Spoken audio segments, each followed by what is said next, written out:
بسم اللہ الرحمن الرحیم۔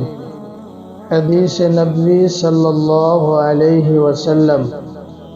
رسول اللہ صلی اللہ علیہ وسلم نے فرمایا، اللہ تعالیٰ فرماتے ہیں میرے ذکر کے لیے وقت نکالو، میں تمہارے کاموں میں برکت عطا کروں گا، ورنہ دنیاوی کاموں کی کثرت تم پر اس قدر مسلط کر دوں گا کہ تمہیں فرصت ہی نہ ہوگی اور سکون سے محروم ہوں گے۔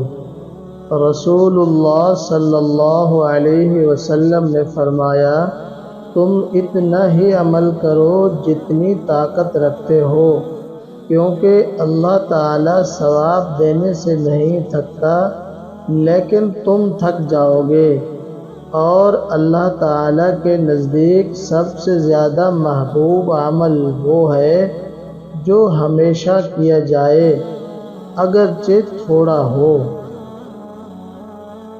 رسول اللہ صلی اللہ علیہ وسلم نے ارشاد فرمایا، جس مسلمان کی نظر کسی عورت کے حسن پر جا پڑے اور وہ اپنی نگاہ جھکا لے تو اللہ تعالیٰ اس کے دل میں عبادت کی لذت عطا فرمائے گا۔